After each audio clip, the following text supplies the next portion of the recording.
Hola, buenas tardes, buenas noches, como sea a todos ustedes. Estamos en una reunión más para hablar sobre arte, el arte de Antonio Álvarez. En este caso, vamos a hablar de Eterno Femenino, una gran obra que acaba de estrenar Antonio en un grabado en metal, una pieza de 33 por 70 centímetros, impreso sobre papel de algodón, que vale mucho la pena reflexionar. Y tenemos a una invitada de lujo para esta conversación en las redes de Álvarez Manía.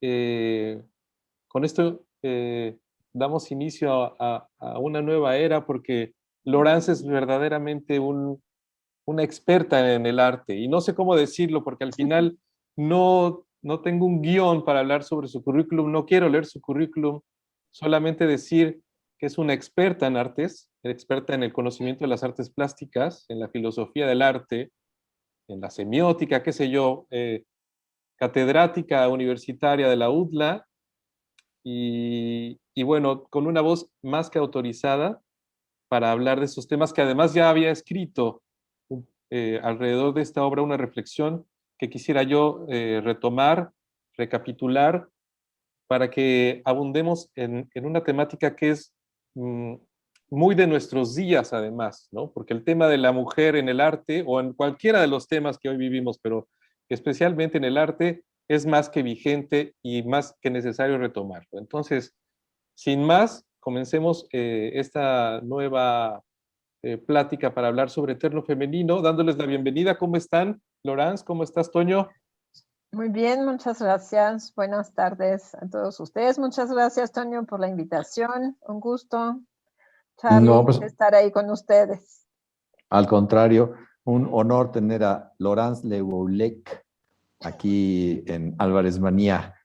Y pues, vieja amiga, no porque estemos viejos, pero porque somos amigos Por desde ahí hace vamos. mucho tiempo, compañeros catedráticos, colegas en la UDLAP por muchos años también, y con muchas historias de amistad que realmente tengo presente siempre. Muchas gracias, Toño.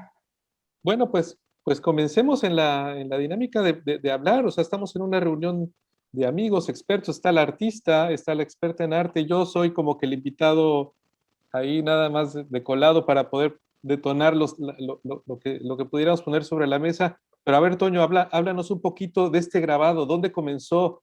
¿Qué sucede con lo que estás haciendo ahora en el verano del 2021? Bueno, este es una obra reciente, como bien mencionas.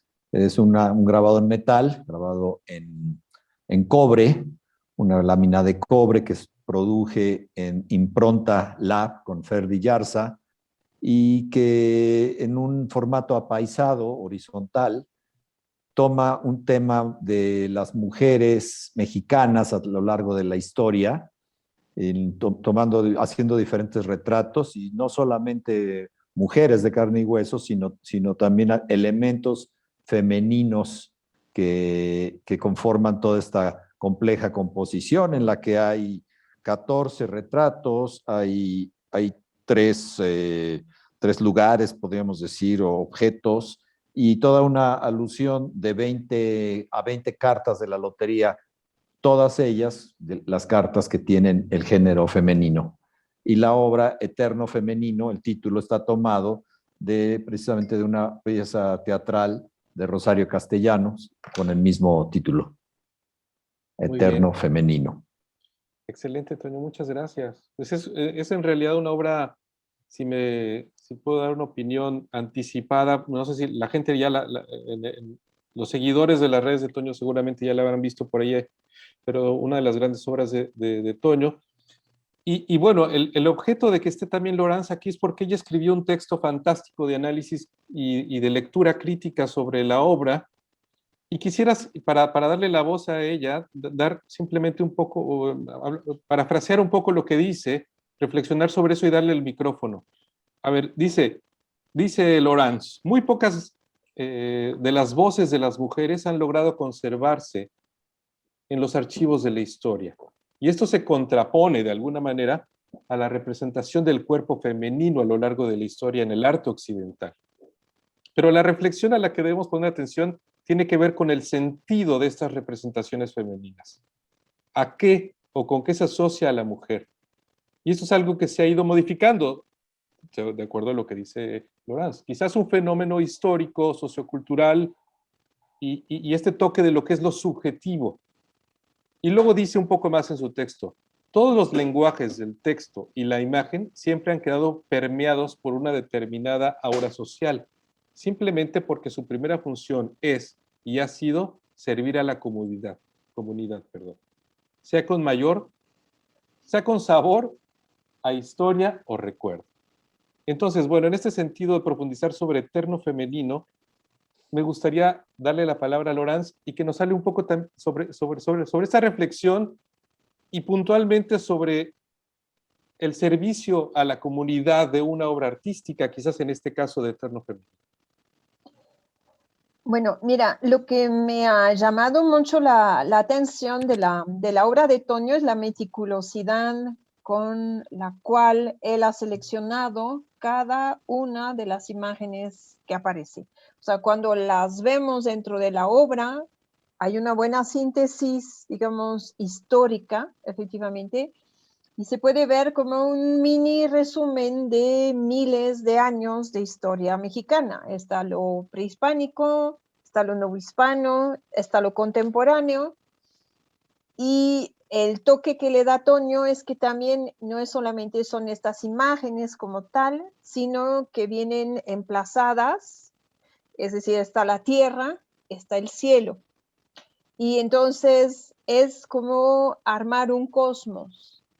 Y dentro de esta visión cósmica, en el buen sentido de la palabra, en el primer sentido de la palabra, digamos, hay esa meticulosidad, no solamente de haber escogido cada uno de los personajes femeninos que aparecen, sino de estarlos conectando y colocando como si fuéramos armando una narrativa, ¿no?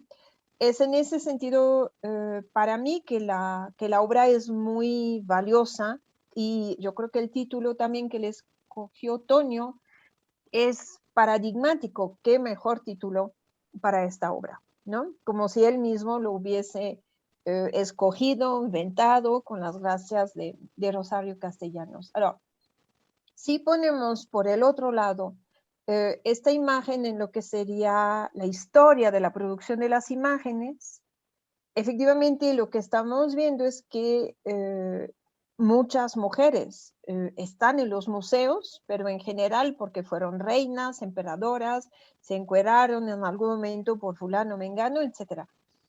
Pero, digamos, no es una imagen más de la mujer que propone Toño en ese sentido, sino que ese cuidado que hay en la selección de los personajes hace que a través de cada personaje sí hay una voz. Y eso es para mí otro punto que le da una profundidad de lectura a la obra, porque no es cualquier personaje del cine, no es cualquier personaje de la cultura popular, no es cualquier personaje, digamos, o imagen de la cultura prehispánica, no es cualquier constelación. Es decir, atrás de cada uno de estos elementos se abre como un archivo de la historia, ¿no? Si yo reviso, digamos, la imagen de la soldadera, se abre el archivo de la revolución. Si yo veo la imagen de la doña María Félix, se abre el archivo del cine mexicano. Si yo veo la imagen de la Virgen de Guadalupe, ni hablar, se abre el archivo del imaginario simbólico mexicano, etcétera, etcétera. Es decir, que cada uno de estos personajes, sea desde la luchadora enmascarada Sexy Star hasta la abuelita, etcétera, es decir, todo, cada imagen es un condensado, digamos, de un archivo de la historia. Y ese es en ese sentido, para mí, que más que ser un montaje, digamos, en el campo de la visibilidad, de diferentes personajes femeninos, uno que sale de acá, el otro de allá, de cualquier periodo. Para mí, a ver si me desmiente Toño, pero conociendo a Toño, lo dudo mucho que no lo haya hecho, es decir, hiper cuidado en la selección, digamos, de los personajes, no solamente porque algunos de ellos sí son muy conocidos, otros no lo son tan conocidos. Otros elementos son como topos del imaginario, el rebozo, por ejemplo, ¿no? No es un personaje, pero es algo anclado en el imaginario mexicano. Ahora, para mí es en ese sentido que son voces que escuchamos en esa obra. Y si yo lo conecto con la historia, digamos, de las mujeres, la historia de las mujeres se ha pensado como un conjunto de voces silenciadas. Sí están las imágenes, como les decía hace rato, que sea de cualquier personaje religioso, político, etcétera, pero a menudo si la persona como tal no hubiese ocupado un puesto importante, no tiene voz, no hay archivos, no hay nada que decir. ¿Estamos de acuerdo? Yo veo, estamos en el 2021, que apenas el Uffizi en Florencia se digna en exponer obras de mujeres que han pintado en el siglo XVI. Es en ese sentido que lo digo. Es decir, no solamente cada personaje femenino es como la cristalización de un archivo histórico, sino que si sabemos efectivamente prestar atención a cada uno de estos personajes, se abre un capítulo de la historia.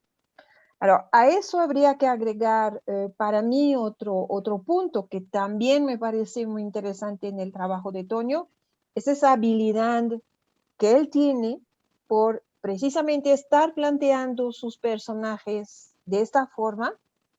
Eso permite que se pueda emparejar visualmente o en el campo de la narrativa sin problema, lo que es, entre comillas, lo popular de lo no popular.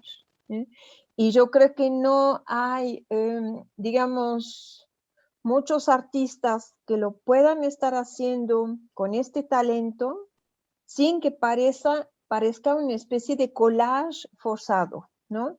Porque me podrían decir, bueno, pues otros también recurren al luchador, etcétera, pero parece una especie de copy-paste que no se integra a una narrativa. Ahí en el trabajo de Toño, lo que me parece que hay que alabar es esta habilidad que él tiene para construir una narrativa sin que, entre comillas, lo popular se vea popular, sin que lo de la cultura de élite se vea como cultura de élite. Es una integración de sentido, de una visibilidad que es a su vez una narrativa y que nos remite a, pues, la historia mexicana como tal, digamos. Muy bien, muy bien. Oye, Estoy desvirtuando tu trabajo, Toño. ¿Qué opinas? No, creo que ya podemos dar por terminado esto. Ya dijiste todo. Me pareció excelente. Es que como tú sabes, esa obra me encanta y lo que yo digo, lo digo de forma muy honesta, porque Sí. tiene esas cualidades que yo no veo en otras obras que dicen mezclar o integrar lo popular. Bueno, sí, tienes razón. Y sobre todo por la selección, creo que muchas de estas imágenes son icónicas, ¿no? En el sentido de que son reconocibles, son clásicas, aunque no todas, como también ya mencionabas, pero sí, sí son, digamos, por ejemplo, que vamos a decir de la Coatlicue, ¿no? Es la, digamos, la madre de los dioses y la madre aquí de todas estas mujeres de alguna manera, por lo menos en la pieza, que ocupa además el lugar central de la composición, ¿verdad? Que es de cierta manera simétrica.